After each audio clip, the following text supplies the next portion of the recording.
오늘 성경 말씀의 본문의 내용은 매우 간단합니다. 예수님께서 세례 요한이 이제 투옥되시고 난 후에 온 갈릴리 두루 다니시면서 그들의 회당에서 가르침을 주시고 그곳에서 천국의 복음을 전하셨고, 또 그곳에서 병든 사람들, 각종 병에 걸려서 고통당하는 사람들, 그리고 귀신 들린 자들, 이들을 고치셨다라는 내용이 오늘 성경 본문의 말씀입니다. 오늘 성경 본문 말씀에 그런데 첫 절에서 우리 세례 요한의 사역과 우리 예수님의 사역의 결정적인 차이점 하나를 보여주고 있습니다. 그게 뭐냐면요, 세례 요한은 광야에서 그곳에서 기거하며 살며 세례 요한의 설교를 듣기 위해서, 또 세례 요한의 말씀을 듣기 위해서 사람들이 세례 요한을 찾아왔고, 그리고 세례 요한을 찾아온 사람들에게 세례 요한은 하나님 나라의 복음의 말씀을 전해주셨고, 그리고 그들에게 세례를 베푸셨습니다. 그런데 예수님께서 오늘 말씀해 보시면 예수님께서는 세례 요한과는 달리 예수님께서는 사람들이 모이는 회당을 직접 찾아가셔서 그곳에서 하나님 나라의 복음을 전하셨다라는 겁니다. 여러분, 우리가 주님의 말씀을 전할 때 우리가 그저 그 자리에 가만히 있으면 어느 누구도 주님의 말씀 듣기 위해서 나의 인품과 나의 인격을 보고 나도 저 사람처럼 되고 싶어 하는 마음으로 나를 찾아오는 사람들이 많지는 않습니다. 쉽지 않은 일이죠. 우리가 비록 부족하지만 그들에게 나아가서 주님의 말씀, 주님의 복음을 전하시는 여러분 되시기를 간절히 축원합니다. 또한 우리 교회에 새롭게 신앙생활을 하고자 하는 새신자들이 왔을 때 진심으로 맞아주는 그 진심의 마음이 우리에게 너무나 필요합니다. 왜냐하면 그들은 내가 있으면 찾아오는 이들이 아니라 내가 먼저 찾아가서 돌보아야 할 내게 맡겨주신 우리 주님의 어린 양이기 때문에 그렇죠. 그렇기 때문에 나는 그냥 이 자리에 있고 갈 수 없는 내가 가기 전에 올 수 있는 내가 와라, 이 마음이 아니라 당신이 어느 곳에 있든지 내가 그곳에 주님의 마음을 가지고 찾아갑니다. 당신을 만나러 갑니다. 여러분, 그 마음 가지고 주님의 복음 전하시는 사랑하는 성은교회 성도 여러분 되시기를 간절히 축원합니다. 오늘 성경 본문의 말씀의 배경은 회당입니다. 이 회당이 언제부터, 회당이라고 하는 말 여러분들 많이 들어보셨을 텐데요. 성경에 회당이라는 말이 워낙에 많이 나오니까. 그런데 회당에 대해서 많이 들어봤지만 회당에 대해서 우리가 잘 모르는 것들이 훨씬 더 많습니다. 여러분, 구약 성경에는 회당이 나오지 않죠. 회당은 신약 성경에만 나옵니다. 그래서 이 회당이 언제 생겼는가 여러분들 아마 잘 모르실 겁니다. 사실 이 회당의 역사를 연구하는 학자들도요, 회당이 언제부터 생겼느냐라는 것을 확신하지 못합니다. 아주 어떤 사람들은, 보수적인 사람들은 이스라엘이 건국한 이래로, 그러니까 다윗 이후에 솔로몬 시대 이후로 회당이라는 것이 이스라엘 유대인 공동체 안에 있었다라고 말하는 사람들도 있고요. 또 고고학적인 유물이나 문헌학적인 증거로 보았을 때 아무리 늦어도 기원 전 3세기에는 있었을 것이다. 또 어떤 사람들은 성전이 멸망하고 난 다음에 성전에서 예배 드릴 수 없는 사람들이 회당이라고 하는 조직과 제도를 만들어서 그곳에서 예배를 드렸을 것이다. 많은 이야기들이 있지만 사실 그건 학자들이 이야기하는 영역이고요.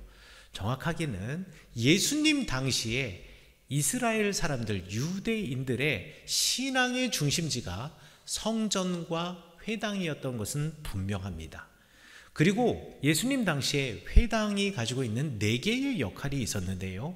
그 4개의 역할 중에 제일 으뜸되는 역할이 무엇이냐면, 우리 회당 할 때 한문으로 쓸 때 모일 회자를 쓰거든요. 사람들이 모여서 회의를 하는 일종의 마을회관의 역할을 하는 것이 회당의 가장 주된 역할이었습니다.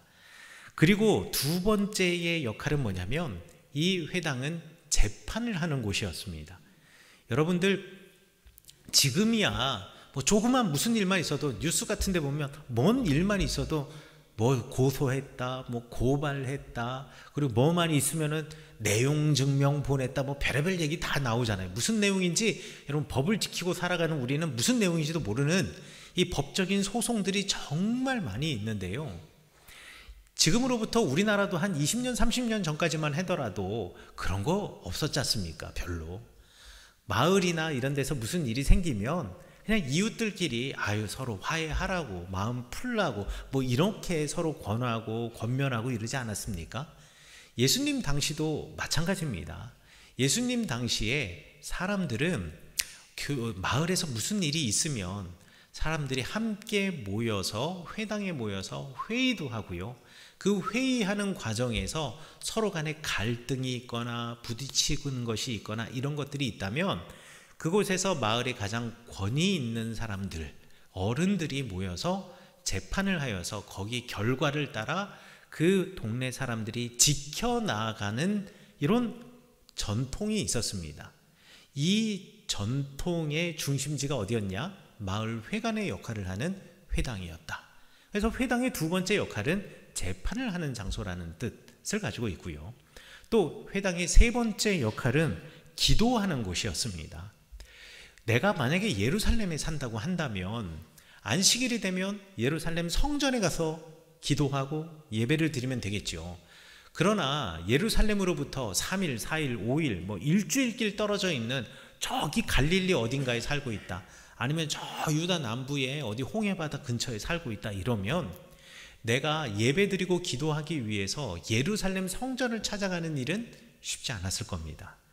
이때 사람들이 회당에 함께 모여서 안식일이 되면 함께 성경 말씀 읽고 함께 공동으로 기도하는 시간을 가졌습니다. 그래서 이 회당은요, 기도하는 집으로 사용이 되었고요. 마지막으로 이 회당은 율법을 공부하는 장소이기도 했습니다. 그래서 바리새파 랍비들이 이 회당에서 율법을 알기 원하는 사람들에게 하나님의 율법의 말씀을 전해 주었습니다. 그렇다고 해서 이 랍비들이 오늘날의 교회의 목회자처럼 회당에 소속되어 있거나 이런 회당의 지도자이거나 이런 것은 아니었고요. 랍비들이 자기의 집에서 내지는 어떤 별개의 장소에서 율법을 가르칠 수도 있었겠지만 고대 사회에서 또 예수님 시대까지만 하더라도 집이라고 하는 개념은 그야말로 낮에는 바깥에서 일하고 밤에 잠을 자기 위한 그야말로 잠자는 숙박의 장소였을 뿐 집이라는 곳이 생활의 공간은 아니었습니다. 그러다 보니 집이 워낙에 협소하고 좁고 어두운지라 사람들이 함께 모여서 무언가를 하려고 하면 장소가 회당밖에 없었거든요. 그래서 사람들이 회당에 모여서 랍비들이 그곳에서 율법의 말씀을 가르쳤습니다. 이렇게 랍비들이 회당에서 율법을 가르치다 보니 하나님의 말씀에 대한 지식을 인정받고 또 그것 때문에 그 사람들에게 권위가 부여되어서 이러한 바리새파 사람들, 랍비들이 회당에서 재판도 하고 그리고 마을에 중요한 안건이 있을 때 그 모든 중요한 일의 결정에 영향을 미치는 사람들로 유대인 공동체에서 랍비들이 아주 세워지는 중요한 그 배경이 되었던 장소의 배경이 되었던 곳이 바로 회당이기도 했습니다. 그래서 저는 감히 회당을 이렇게 말씀드리고 싶습니다. 바리새인들의 놀이터가 회당이었다라고 생각하시면 될 것 같습니다. 그런데 그 예수님께서 바리새인들의 놀이터에 들어가셔서는 병을 고치시고 귀신을 쫓아내셨다라고 오늘 우리말 성경에서는 이야기하고 있습니다. 예수님께서는 기적의 하나님이십니다. 여러분들이 아픈 곳이 있다면 우리 예수님께서 고쳐주시고, 우리 성경에 보면 죽은 자도 살리시는 분이 바로 예수님이십니다. 온갖 귀신에 휩싸여서 정신분열의 증세를 겪고 있었던 거라사 사람의 광인을 예수님께서는 그 귀신을 쫓아내 주셨고 그에게 새로운 삶을 허락해 주신 분이십니다. 그러니 우리 여호와 하나님이 치료의 하나님, 여호와 라파의 하나님이었던 것처럼 우리 예수 그리스도도 병을 고치시는 분이십니다. 자, 그런데 구약 성경에서, 그리고 성경의 시대 때 병을 고친다라는 것과 귀신을 쫓아낸다라는 것에 또 다른 의미도 있었습니다. 예수님 당시에는 말이죠, 병에 걸린 사람들은 자신의 죄 때문에 병에 걸렸다라고 생각을 했습니다. 그러니까 병에 걸린 환자를 죄인이라고 생각을 했던 거죠. 물론 오늘날은 아무도 그렇게 생각을 하지 않습니다만 과거에는 그렇게 생각을 했다라는 겁니다. 그래서 그러한 문화가 그대로 드러난 것이 예수님께서 아픈 이를, 병자를 고쳐주셨을 때 내 죄가 사하여졌다라고 선언하지 않습니까? 이것이 그 당시의 사람들은 병이 있으면 이것은 그 사람의 죄 때문이다. 그래서 병에 걸린 사람은 죄인이다라고 생각을 해서 예수님께서 그들의 문화와 그들의 언어로 그렇게 이야기를 한 것이다 라고 생각하시면 될 것 같고요. 그러니 병을 고쳐주셨다라고 하는 것은 죄인에게 스스로 그가 죄인임을 알게 하시고 그가 죄의 길에서 돌이켜서 의로운 길, 바른 길, 하나님의 길을 선택하게 하였다라는 말로도 병을 고쳤다라는 말을 이해할 수가 있고요. 또 귀신 들린 사람들을 고쳐주셨다라고 하는 말은 또 다르게 또 이해할 수 있는 방법이 있는데, 그게 무엇이냐면 구약 성경에서 이 귀신 들린 사람이라고 하는 표현은 항상 우상 숭배자를 이야기하는 관용어와 같은 표현이기도 했습니다. 그러니 오직 여호와 하나님만을 나의 주님으로 삼고 그를 나의 인생의 주인으로 삼는다면 내가 어떠한 문제 앞에서 그 기준이 분명하기 때문에 흔들릴 필요가 없습니다. 그러나 내가 꿈꾸고 내가 욕망하는 것이 있기 때문에 하나님의 율법과 세상의 가치관 앞에서 늘 갈등하고 그 안에서 내가 무엇을 선택해야 될지 선택장애죠. 갈팡질팡하고 있는 사람들, 그래서 선택하지 못하는 사람들, 그래서 그 삶이 일관되지 않는 사람들, 이런 사람들을 귀신 들린 사람이라고 이사야서에선 이야기를 하고 있거든요. 그러니 귀신 들린 사람을 고쳐주었다라고 하는 것은 치유하여 주시고 병을 고쳐주시는 예수 그리스도의 사역을 의미하면서 동시에 한편으로는 우상을 숭배하며 자기가 추구하고 있는 하나님보다 더 중요하게 생각하고 내가 하나님 삼고 있는 그것을 쫓아다니는 우상 숭배자들, 그런 사람들을 하나님의 말씀으로 다시 그 기준을 확고하게 만들어주시고 주님의 백성으로 돌아오게 하셨다라는 말로도 이해할 수 있다라는 것입니다. 자, 그러면 뭔가 좀 이상합니다.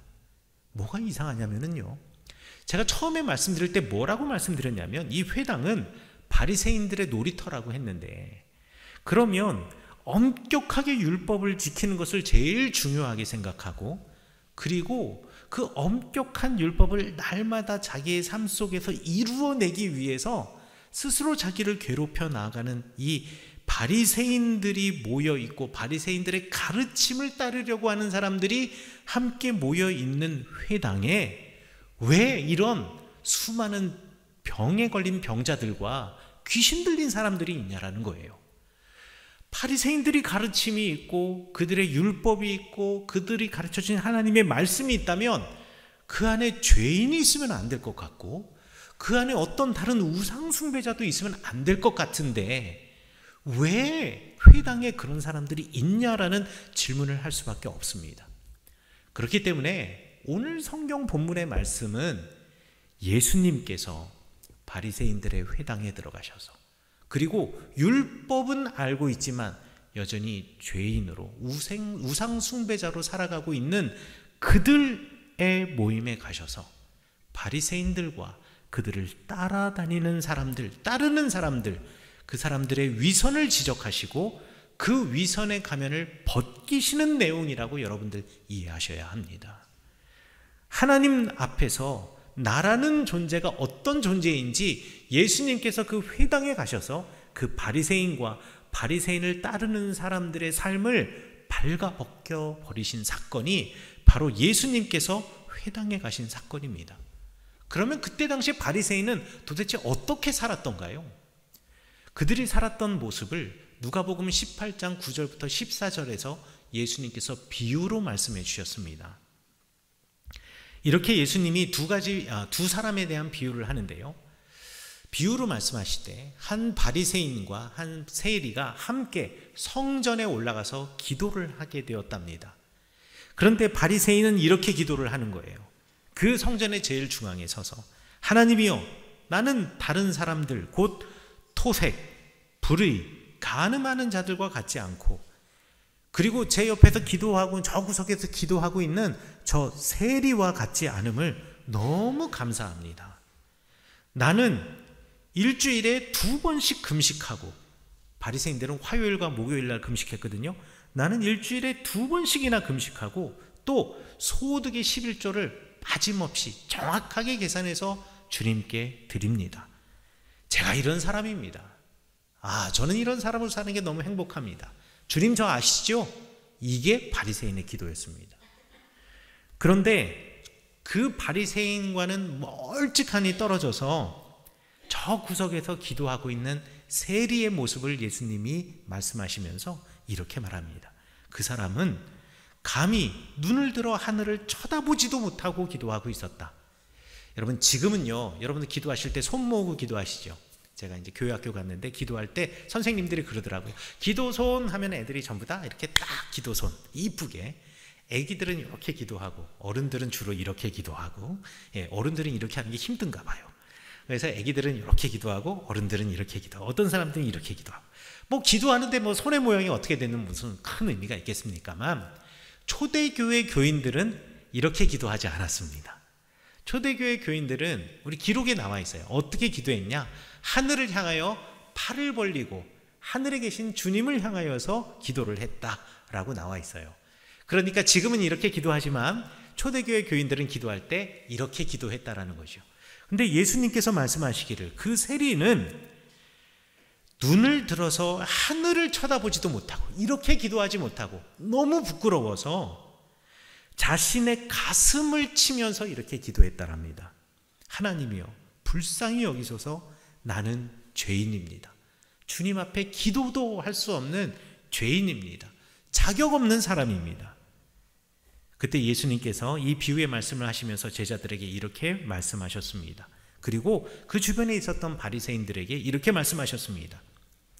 이에 저 바리새인이 아니고 이 사람이 의롭다 하심을 받고 집으로 내려갔느니라. 무릇 자기를 높이는 자는 낮아지고 자기를 낮추는 자는 높아지리라. 바리새인, 이 바리새인들의 위선은 무엇인가요? 하나님이라고 하는 도구를 통해서 내가 드러나고자 하는 그 마음을 가진 이들이 바로 바리새인들이었습니다. 예수님 당시에 바리새인들이었어요.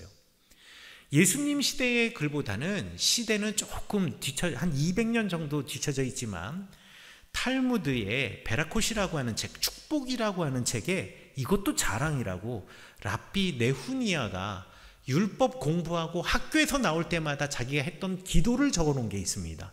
뭐라고 적어놨냐면, 이렇게, 이 사람은, 이 랍비는 율법 공부를 하고 항상 학교를 나올 때마다 이렇게 기도했답니다. 나의 주는 당신께서 나의 몫을 이 학교 안에 두시고 저 거리 구석에서 어리석게 앉아있는 사람 같지 않게 하셔서 감사합니다. 내용이 뭐냐면, 저는 율법 배우게 해주시고 율법 알게 해주셨는데, 저 시장에서 장사하고 저 구석에서 일하고 있는 사람들은 율법도 모르고 저렇게 살아가고 있는데, 저런 사람을 쳐다보고 있으려니 제가 얼마나 뿌듯하고 감사한지요. 지금 이렇게 기도하고 있는 겁니다. 바리새인이요. 예수님 시대 때 바리새인과 똑같이 기도하고 있는 겁니다. 비록 나와 그들이 아침에 똑같이 일어나지만 나는 율법을 위해서 일어나고 그들은 무엇을 하는지 알지도 못한 채로 무지하게 일어나게 하시니 감사합니다.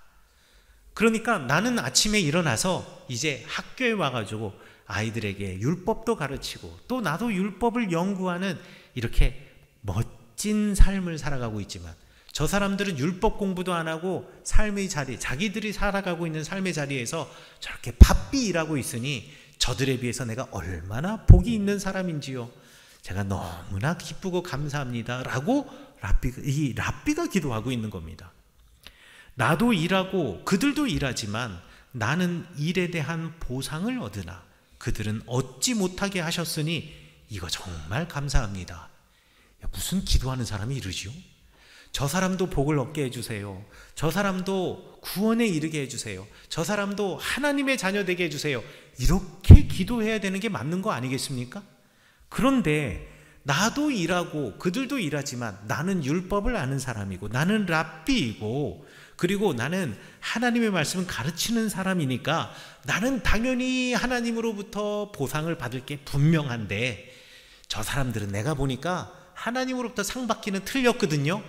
그들을 보니 내가 너무 뿌듯하고 감사합니다 라는 이런 위선적인 기도를 하고 있는 겁니다.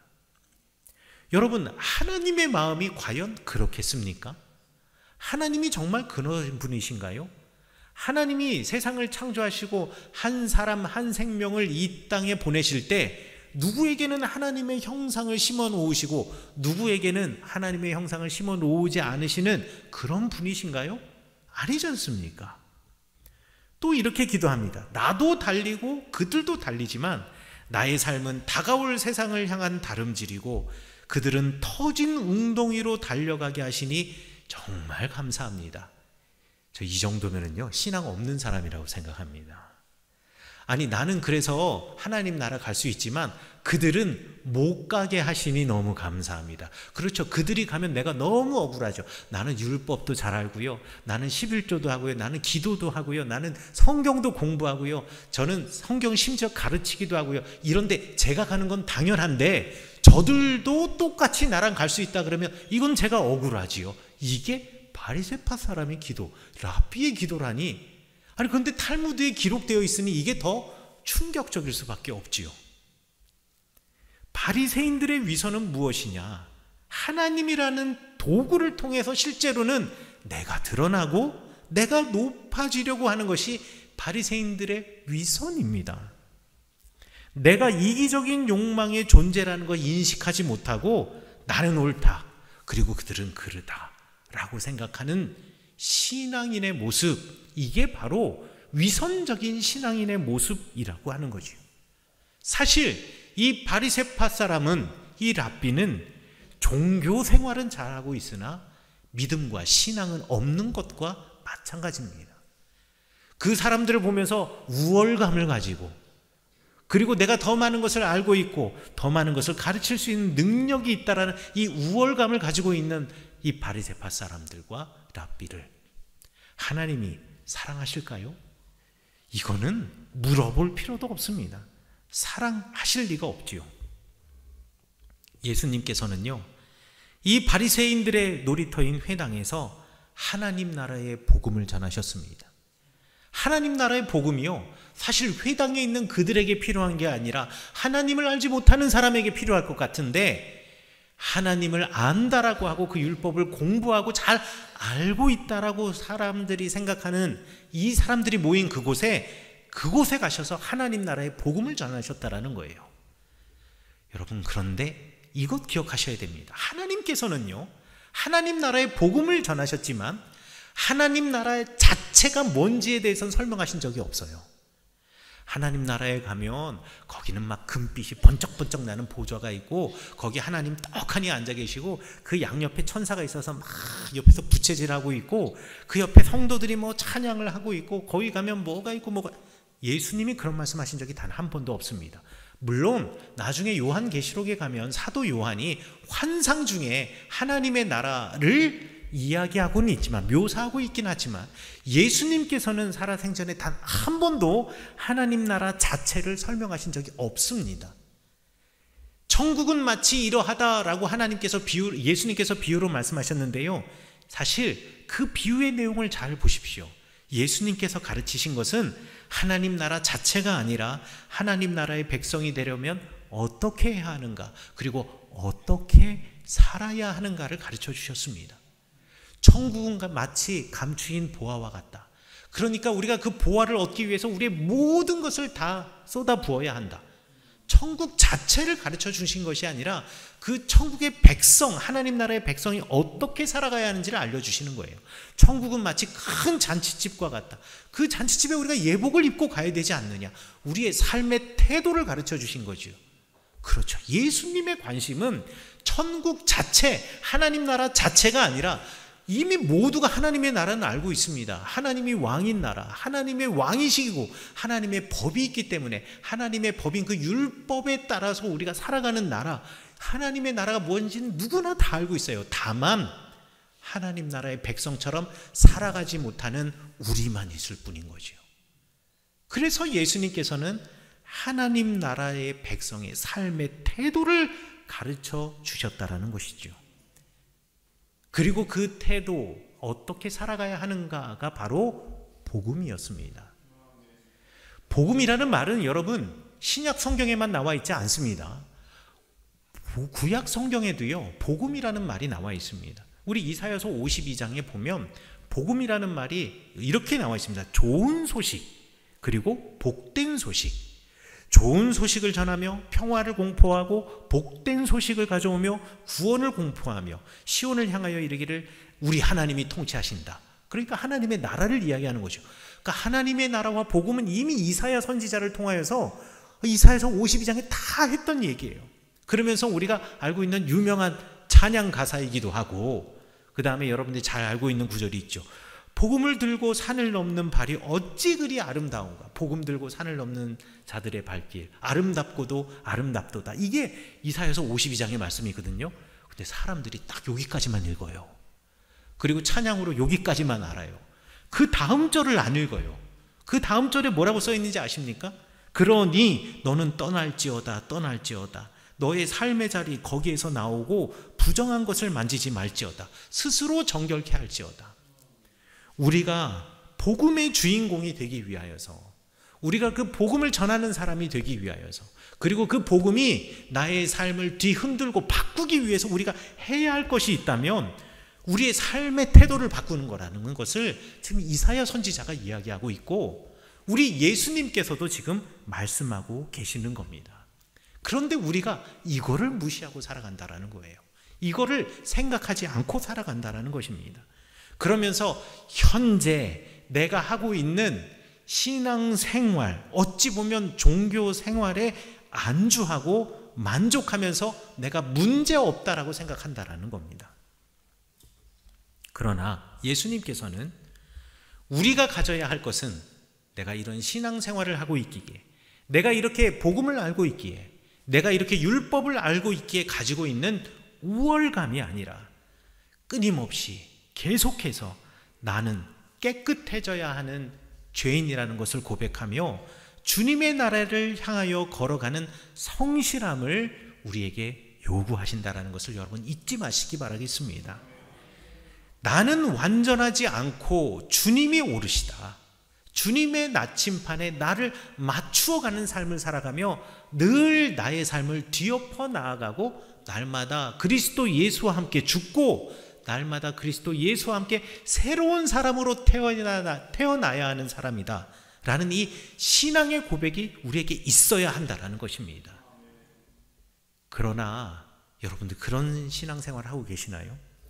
나 신앙생활 오래 하고 또 잘하고 열심히 한다라는 이유로 나 다 이루었다, 나만큼 하는 사람 없다, 나 정도 되면 그래도 뭐 천국은 따놓은 당상 아니야? 나 정도 되면 하나님이 인정해 주시지 않겠어? 혹 그렇게 생각하고 계시지는 않습니까? 제가요 이 설교를 준비하면서 월요일 날 설교를 쭉 하면서 이제 이미 써놓은 설교 초안이 있거든요. 지난 월요일 날 설교 초안을 써놓고 다시 화요일 날 읽으면서 제가 준비한 설교의 80%를 다 뒤집어 엎었습니다. 왜냐하면 그럼 우리 안에 바리새인처럼 이 바리새인적인 신앙, 위선적인 신앙을 가지고 있는 모습은 어떤 것들이 있을까를 제가 쭉 월요일 날 성경을 묵상하면서 기록을 해봤거든요. 그리고 그 말씀을 전하려고 하니 설교를 들으시는 여러분들이 다 머릿속으로 저거 목사님이 나 들으라고 하는 얘기일 거야 하면서 오해하시면서, 그러면서 오늘 예배 참석하시고 내일 다음 주에 예배 안 나오실 것 같다는 생각이 들더라고요. 그 얘기를 다 하면. 그래서 이 얘기는 하면 안 되겠다, 구체적으로는 얘기하면 안 되겠다, 둘이 뭉술하게 이야기해야겠다. 알고 보면요, 저도 위선적인 사람이고, 그리고 여러분들도 위선적인 신앙을 가지고 이 땅을 살아가고 있는 어쩔 수 없는 사람입니다. 어떨 때에는요, 하나님을 열심히 찾지만 어떨 때에는 내가 목표하고 내가 얻고 싶은 그것이 우상이 되어서 우상 숭배자로 귀신 들린 사람처럼 살아갑니다. 그러다가 정신 차리고 다시 돌아오는 것일 뿐이죠. 그런데 정신 차리고 다시 돌아와서는 그렇구나, 내가 본질적으로 약한 사람이구나, 그래서 주님이 필요하구나, 그래서 내가 주님 앞에 자랑할 것이 없구나 라고 내가 쓰고 있는 지금의 가면을 벗어버리고 주님 앞에 정직한 모습으로 나아가야 하는데, 늘 우리는 가면을 쓰고 있다는 것입니다. 위선의 가면을요. 근데 여러분, 이거 아셔야 됩니다. 그 위선의 가면을 이미 여러분 외에 다른 사람 다 알고 있습니다. 여러분의 배우자는요, 여러분의 신앙이 얼마나 위선적인 신앙인지 다 알고 있어요. 왜요? 교회에서 하는 모습과 집에서 나한테 하는 모습이 다르거든요. 여러분의 자녀들은 여러분들이 위선적인 신앙을 갖고 있는 사람이라는 거 다 알고 있습니다. 왜요? 교회에서는 천사 같은 엄마 아빠가 집에만 오면 잔소리 하시거든요. 그리고 화내시거든요. 제가 모른 척해서 그렇죠. 제가 교회에 이렇게 현관에 들어오는데요, 저쪽 소예배실에서 까까까까 웃으시던 그 우리 여자 성도님들께서 막 웃으시면서 야, 이 X야 하면서 막 얘기를 하더라고요. 아니, 그거 욕하고 막 싸우는 건 아니었어요. 근데 그게 일상의 용어예요. 야, 이 니은아 하면서 막 얘기하면서 까까거리면서 이야기하시는데, 아, 이게 우리 성도들의 언어고 이게 우리 성도들의 삶이구나. 제 앞에서는 절대 그런 말 못하겠죠. 그런데 여러분들이 깔깔거리면서 웃으시고 은밀한 가운데 여러분의 부부와 여러분의 자녀와 여러분의 부모님과 대화하는 그 자리에 예수님이 계시거든요. 우리 성령님이 계시거든요. 그런데 우리가 어떻게 위선적인 모습으로 사람 앞에 나갈 수가 있겠습니까? 여러분, 앞으로 마태복음 5장부터 예수님이 산상수훈의 설교를 통해서 여러분에게 전하고자 하는 예수님의 말씀은 위선적인 우리의 삶을 꼬집고 그 위선의 가면을 벗어버리라고 하는 우레와 같은 말씀입니다. 사랑하는 성은교회 성도 여러분, 내가 만들어 놓은 자기 율법을 우상으로 삼는 이들에게 하나님의 나라의 백성은 너부터 회개하는 것이라는 것을 가르쳐 주신 예수님께서 오늘 저와 여러분에게 말씀하십니다. 위선의 가면을 벗고 내 앞에 정직하게 나와 내가 주님 앞에서 바뀌어져야 하는 죄인이라는 것을 고백하라. 그리고 그 위선의 가면을 가지고 사람을 판단하는 것이 아니라 그를 통하여서 그 안에 있는 내 모습을 보며 부끄러워하고 함께 손잡고 바꾸어 나아가라. 그래서 주님의 길을, 주님의 나라를 향하여 함께 걸어가라. 그러므로 우리가 앞으로 성경을 읽으면서 말씀을 들으면서 늘 기억하고 고백해야 하는 것은 우리가 위선자는 아니었던가, 이 말씀의 은혜를 받고 우리가 이 말씀의 위로를 얻지만 그러나 다시 옛 모습으로 돌아가는 위선자는 아니었던가, 내가 괜찮은 모습으로 사람들 앞에 나가지만 나의 실상은 전혀 다른 사람이 아니었던가 하는 근본적인 질문을 늘 우리 가슴 속에 품고 있어야 한다는 것을 여러분 잊지 마시기 바라겠습니다. 가면을 벗고 주님 앞에 정직하게 서서 나의 모습을 주님 앞에 온전히 드러내 놓았을 때야만이 비로소 우리가 변화될 수 있다는 것을 기억하시고 주님 앞에 정직하게 서시며 말씀 앞에 정직하게 나를 내려놓는 여러분 되시기를 간절히 축원합니다.